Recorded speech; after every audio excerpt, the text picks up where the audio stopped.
Now, what I want to talk to you about this afternoon are some of the aesthetic principles underlying both Chinese and Japanese arts, and they're deriving from these Taoistic and Buddhistic philosophies that have inspired them, and to speak about them fairly technically.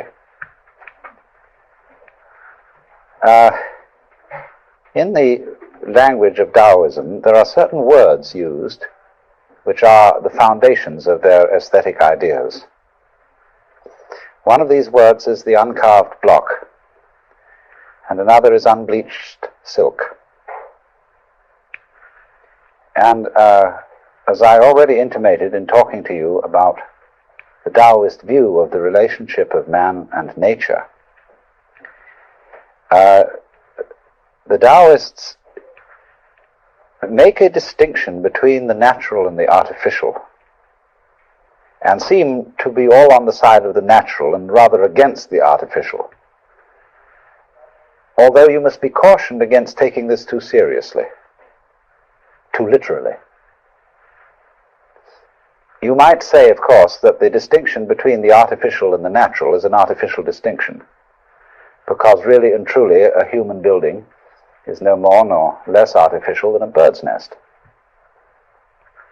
But the Taoists use a kind of art and a kind of poetry which you could call indicative. That is to say, while understanding that everything that man does is natural, some things that he does are more natural than others. That is to say, they look more natural. They go that way. And so the idea of unbleached silk means silk in the raw silk, natural silk. And so in the same way, the uncarved block is the sort of stone that would be selected for a Chinese or Japanese garden. Chinese stones tend, as I see it, to be rather more elaborate, rather more fussy than Japanese stones. And I think that in the art of bonseki, which means growing rocks, the Japanese are a bit more sophisticated than the Chinese, although this doesn't often happen. But the Japanese are masters at growing rocks. So this rock that you would find in a Japanese garden is the uncarved block. Even though it may have been, what has happened really, it's what we call in the West an objet trouvé, where the artist, instead of making something, selects it. He finds a glorious thing and shares his finding with other people, and that finding is a work of art.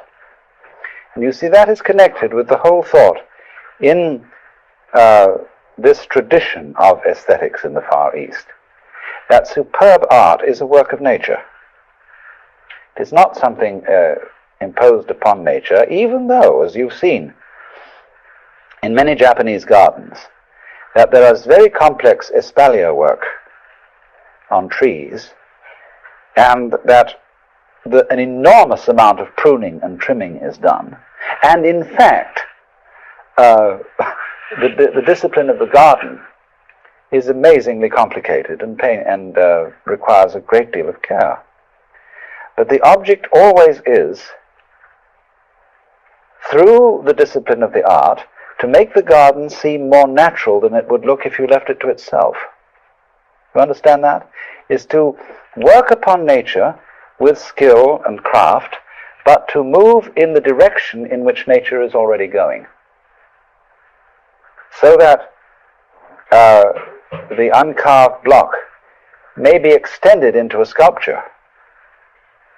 But what the carver, to make the block uncarved even when the sculpture is finished, what the sculptor is going to ask the block in the first place is, what do you want to become? In other words, along what lines have you already started in the direction of the sculpture? And I will cooperate with you and bring it to completion. So that's the principle, really, you see, that underlies Judo. Judo means the gentle way, the gentle Tao.